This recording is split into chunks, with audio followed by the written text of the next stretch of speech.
मेरा दुख ये है, आपका दुख ये है कि हमने इस उम्मत को ज़वाल में देखा। हमने कश्मीर में ज़बा होती माएँ बहनें और बेटे देखे, रोहिंग्या के अंदर मुसलमानों की नस्ल कुशी होते देखी, हमने फ़लस्तीन के अंदर लहू बहता हुआ देखा। दर्द ही दर्द फैल गया। आज इन यतीमों के सर पे कोई हाथ रखने वाला नहीं है।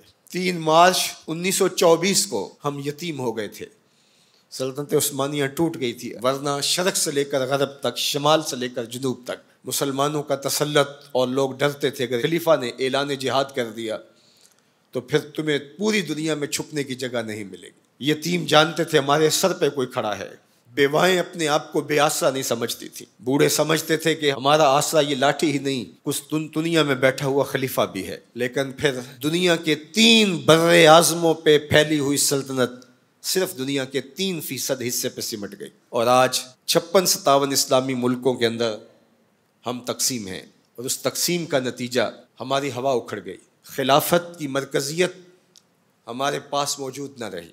खिलाफत से तसव्वुर लेके यूरोप ने अपनी सफ़ बंदी की, और ये कितने मुल्क जुड़ करके एक यूनियन बनाते हैं और हमारी वहदत के टुकड़े टुकड़े कर देते हैं। देख मस्जिद में शिकस्ते रिश्ता तस्बीह शेख, और बुत कदे में ब्रह्मन की पुख्ता जुन्नारी भी देख। काफिरों की मुस्लिम आईनी का भी नजारा कर, और मुस्लिमों की मुस्लिम आजारी भी देख। चाक कर दी तुर्के नादा ने खिलाफत की कबा, सादगी मुस्लिम की देख औरों की अय्यारी भी देख।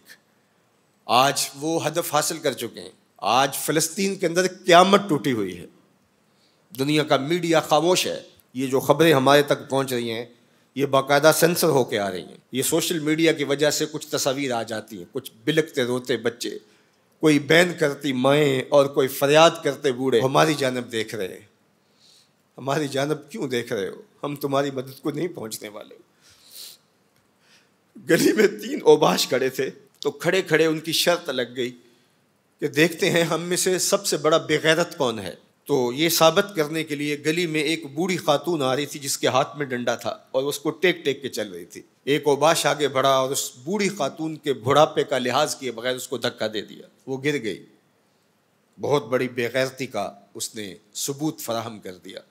लेकिन दूसरा आगे बढ़ा और उसने उस गिरी हुई बूढ़ी खातून के ऊपर डंडे बरसाने शुरू कर दिए। अब तीसरे की बारी थी, लेकिन वो साकित खड़ा था, और वो बूढ़ी खातून थोड़ा सा संभली और उस नौजवान को कहती है, तू सबसे बड़ा बेगैरत है। तो उन 2 नौजवानों ने पूछा कि कारनामे तो हमने सरअंजाम दिए, और सबसे बड़े बेगैरत की डिग्री तुम ले गए हो, और ये भी तुम्हें कह रही है। कहा, तुम नहीं जानते ये खातून मेरी माँ लगती है। आज इसराइल ने उनको मारा। बरतानिया का वज़ीर आज़म जंगी जहाज के ऊपर बैठ के उन गिरे हुए मफलूकुल हाल लोगों पर बम बरसाने के लिए खुद पहुंचा।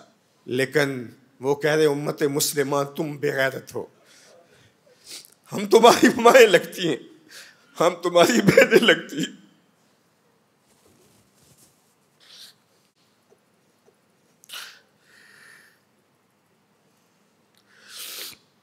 हम तुम्हारी बेटियां लगती हैं।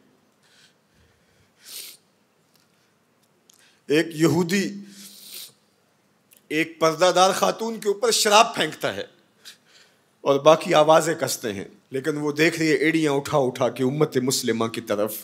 तुम्हारी मदद को मेरी बहनों कोई पहुंचने वाला नहीं है। ये 56-57 इस्लामी मुल्कों की फ़ौजें करतब दिखाने के लिए हैं।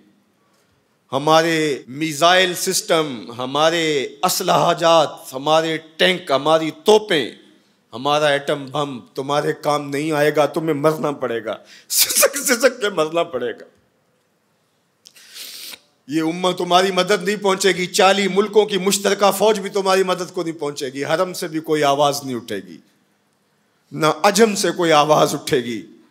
आज उम्मत मुस्लिमा एक तने मुर्दा है। OIC मुर्दा घोड़े की तरह है। बैतुल मक़दस के एक कोने को आग लगी थी तो ये OIC बनी थी, और आज पूरे फ़लस्तीन को आग ने अपनी लपेट में ले लिया है। वहाँ यतीम ही यतीम फरियादें कर रहे हैं, वहाँ बेवाओं की सिसकियाँ हैं। हम इस हालत को क्यों पहुँचे? इसलिए कि हमने कुरान को छोड़ दिया। ना हमारी अदालत में कुरान है, ना हमारी मुआशरत में कुरान है, ना हमारी मईशत में कुरान है, ना हमारे मुकन्नना में कुरान है, आज कुरान सिर्फ 2 जिल्दों में बंद करके हमारे ताक पे सजा हुआ है। ये निज़ाम हयात था। हम आज तक उसी बरतानवी कानून पर जी रहे हैं। हम कुरान का ज़ाब्ता नहीं ला सके। 56-57 इस्लामी मुल्क, मुझे बताओ, आज किसी को कोई कहीं से निकाल दे तो दूसरा मुल्क नेशनलिटी दे देता है, उसको शहरियत दे देता है। आज इस्लाम को मुल्क बदल किया गया। बताओ 56-57 इस्लामी मुल्कों ने, किसने इसको शहरियत दी है? कहाँ जमहूरियत, कहीं बादशाहत, कहाँ शख्सी नज़म।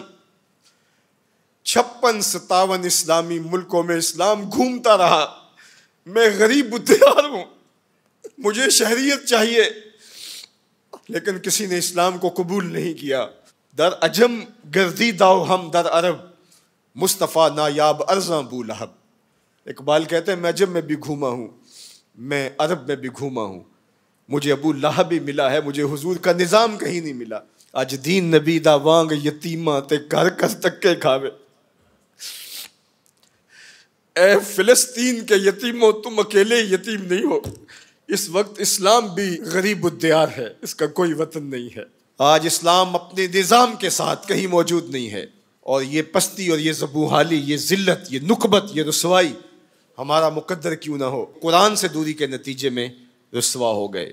हमारे दर्दों का मदावा कुरान ही है, हमारे दुखों का इलाज कुरान ही है। गर तुमी खाही मुसलमान जीस्तन, नेस्त मुमकिन जुज़ ब कुरान जीस्तन। इकबाल ने कहा अगर तू मुसलमान बन के जीना चाहता है तो कुरान के बगैर नहीं जी सकता। और फिर आगे चल के कहा फाश मी गोएम आंके दर दिल मुजमरस्त, ई किताब नेस्त चीज़ें दीगरस्त। कहा जो मेरे सीने में पोशीदा, मैं खुल के ना कह दूं ये किताब नहीं कोई और ही शय है। ये जिंदगी बांट देती है, ये उठा देती है गिरी हुई कौमों को। अल्लाह अकबर। तो हमने इस कुरान से जुड़ना है,